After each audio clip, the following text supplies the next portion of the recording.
waxay noo maraysay waxay u soo socotay xaggayga isla markaana ma aanan garanaynin waxyaabaha ay iga damacsan tahay intii xaggayga u soo socotay waxay ahayd qof dhoola cadeynaysa markay ii timid bay waxay igu tiri maxaa ku helay oo ka qaldan sidaana igu eegaysaa waxaan ku iri run ahaantii waxa tahay qof aad ugu helay isla markaana i soo jiitay mana arkin qof sidaada u qurux badan ee ma saaxiibnaa marka ayadoo dhoola cadeynayso isla markaana aan jawaab isiinin bay iska baxday aniga waxaan soo aaday banaanka si aan jawi u qaato xaqiiqdii waxay ahayd gabar dhan walba ka dhammaystiran markii aan arkay qosolkeeda waxaa niyaddeeda keliyay inay noqon doonto boqoradii farxaddeeda anigoo sidaa niyadda ugu hayo bay ii timid markaa bay igu tiri haye ma saaxiibnaa waxaan ku idhi haa kadib halkaa ayaan ku sheekaysanay oon ku qaraaxaysanay run ahaantii aniga weligayga isma lahayn gabar ayaa isbaranaysaan weliba gabar caadi ma aha waa gabar aan fikraddan iskaga egnahay isbarashadan waxaa kaloo xaqiiqsaday qof walba calafkiisa in lagu talagalay labadaas qof meeshay ku kulmi lahaayeen xilligay kulmi lahaayeen iyo qaabkay ku kulmi lahaayeen inay tahay wax horey loo qoray goori waxay ahayd qofkii tusin lahaa farxadda taala dunida mar walba waxaan dhihi jiray marmarka qaar qofka codkiisa markii aad u baahan tahay qofka kale neeftiisa xitaa way ku dhibaysaa marmarka qaar ubaxa dhalashadiisa roob xitaa uma baahna isagaa roob isku ah qalbiga dhabaqiisa in afka laga sheega looma baahna mar walba waxaan jeclaa inaan ka farxiyo farxaddeeduna waa wadnahayga dhaqdhaqaaqiisa noloshaasi waxaa dareemi kara qof soo maray jaceyl kuna guulaystay isagoo yidhi run ahaantii jaceylku waa wax jira waa midka keliya kaa qosliya markii aad soo xasuusato qofka aad jeceshahay aamin jaceylku inuu yahay wax jira haddii aan aaminsanayn ogow mar uun ayaa aamini doontaa hubaal goori waxay ahayd qofka keliya magacayga sare u qaad waana midda keliya i dhiirigelin jirtay xilli walba inkastoo ahayd qof maseer badan laakiin nafteeda ayaa u baahneed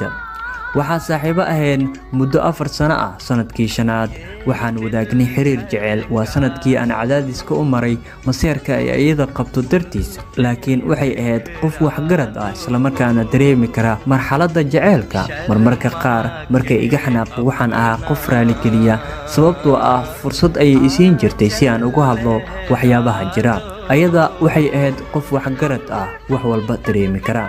si kastaba markay sidaa ku socotay baa waxaa ila soo diristay xaalad xun waxaa geeriyootay hooyadeedaan aad ku jeclaa oo u geeriyootay cudurka sokorta kadib waxaa isoo food saaray xaalad adag oo ah masruufka guriga iyo mashquulka aflaanta waxaan heli waayay waqti aan kula sheekaysto goori markaa bay waxay ii soo bandhigtay 2 option inaan midkood doorto waxay kala ahaayeen inaan ka haro aflaanta oo iyada keligeed aan u go'o iyo iyada aan ka haro aan aflaanta aan u go'o waxaan sameeyo ayaan garan waayay haddii aan aado goori xaggeeda waxaa loo baahan yahay masruufka guriga xitaa waxaa jirta gabar iga weyneed oo curudda guriga oo xanuunsan hooyadeeda intaysan dhiman waxay ila dardaarantay inaan ogaado walaasheeda waxaan u waayay goori wax jawaab ah xaqiiqdii goori kama ahaan karo waxaa u baahan nafsadeeda xitaa waxaa u ooman jirkeyga markii aan xariiriyo waxay dhihi jirtay waxaa iga fiican gabdhaha kale ee maa aadid xaa iga rabtaa wax walba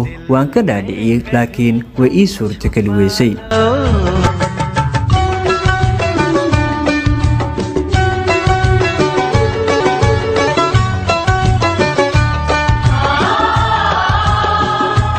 maalin badan kadib waxaan ku farxay xanuunka gabadha iga weyneed oo curudda guriga oo xanuunsaneed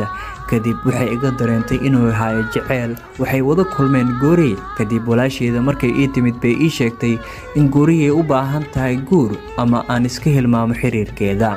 markaa aad baan u farxay waayo waxay xaggayga ka ahayd fursad aad u weyn oo aan weligay ku hamin jiray kadib waxaa dhacay guurkeena isagoo yiri shaaruqaan wax walba waa dulqaad haddii aan dulqaadan lahayn goori ma noqon lahayn xaaskayga labada lamaane isjecel waa in midka kale ka wanaagsanaada markaas waxa gaari kartaan guul weyn hadda waxaan ka miran dhalinay calaamadaha jaceylkeena hal gabar iyo 2 wiil ayaa ii joogto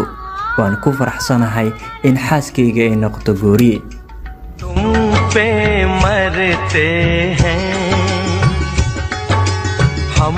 मर जाएंगे ये सब कहते हैं हम कर जाएंगे। चुटकी भर सिंदूर से तुम अब ये मांग जरा भर दो। कल क्या हो किसने देखा,